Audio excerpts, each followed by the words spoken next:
Marva Collins was born in Alabama, southern United States. She was born in the 1930s. Her father was African American, was black. Her mother was Native American, Indian American. She was born at a time and a place when there was a great deal of discrimination against blacks and against women. Fortunately for her, she had a father who believed in her. And her father said to her from a very young age, "Marva, I believe in you. I know you can succeed. I know you can do well. I know you can become a secretary." Now, why secretary, you ask? Because becoming a secretary for a black woman was essentially the glass, or rather the concrete ceiling that existed at that time. This is what the very best of the black women became, a secretary. Marva Collins was smart, she was hardworking, and she became a secretary and a good one. After a few years working as a secretary in an organization, she decided that that is not what she was meant to do with her life, that her calling was to become a teacher. She didn't have money for education, so she started taking night classes. It took her a few years until she got her teaching certificate.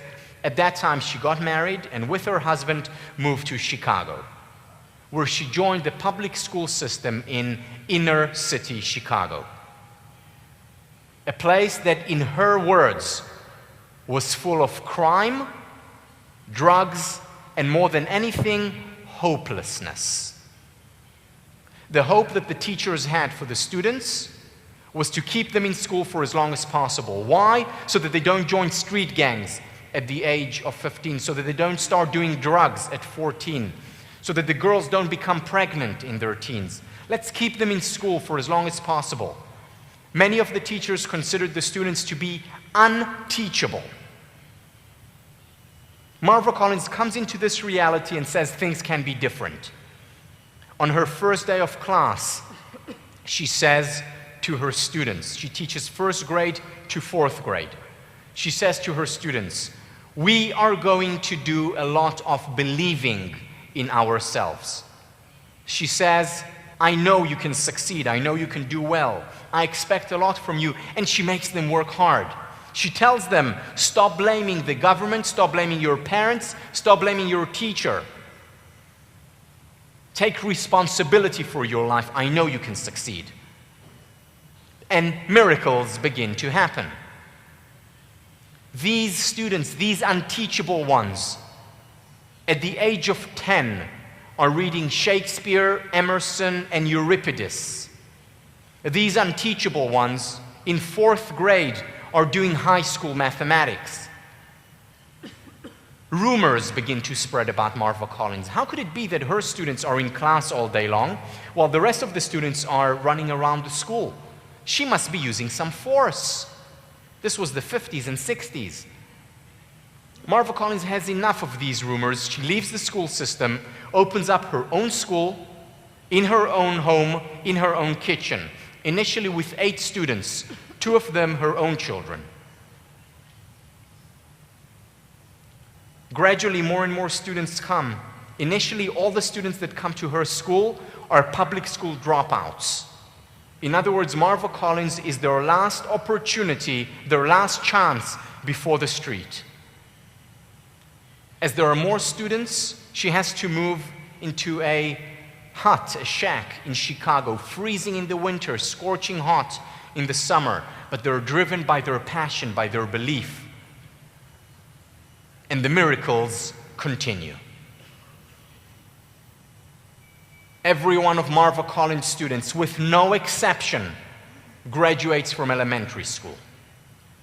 Every single one of Marva Collins' students, with no exception, graduates from high school. Every single one of Marva Collins' students, of those unteachable ones, goes to university and finishes university. Marva Collins lives in poverty for decades. After all, it's a private school. Most of these children can't pay. They're from poor families. But somehow she makes ends meet, month by month by month, for years. All this changes in 1979, when a producer from the television program 60 Minutes hears about Marva Collins and makes a short segment, 12 minutes, on the miracle of the school. Overnight, she becomes famous. A movie is made about her, played Cicely Tyson. 1980, November, she gets a phone call from new president-elect of the United States, Ronald Reagan, who offers her to be his Secretary of Education. So it's like your Minister of Education. He offers her to be his Secretary of Education. So I guess her father was right. But she turns him down and says, "My calling is teaching." 8 years later, George Bush, the father, calls her up, offers her to be his Secretary of Education. Once again, she turns him down, says, "My place is in the classroom." In 1995, a wealthy North American philanthropist gives Marva Collins $100 million.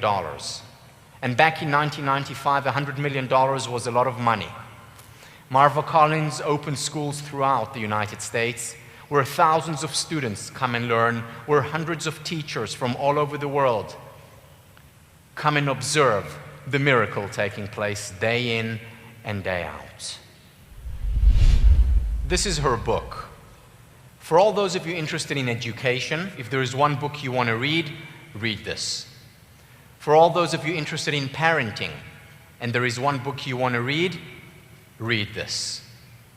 For all those of you interested in management and leadership, if there is one book you want to read, read this.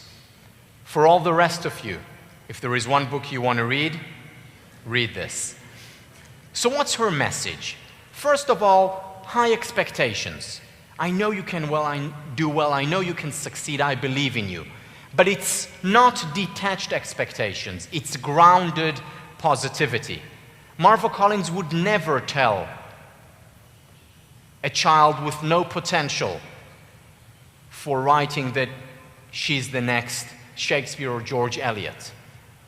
She would never tell a child with no ability in mathematics, you're the next Nobel Prize winner in physics. She finds that seed because every child has a seed or seeds. She identifies those seeds and then waters it and sheds light on it. Marva Collins tells them, stop blaming your parents, stop blaming the government, stop blaming the teacher. Take responsibility for your life. And when do we know that we have taken responsibility for our lives? When we accept the fact, internalize the fact that no one is coming. That no knight in shining armor is coming, that no princess bride is coming, that no boss is coming who will see my potential. No one is coming. That it's up to me to make the most for my life.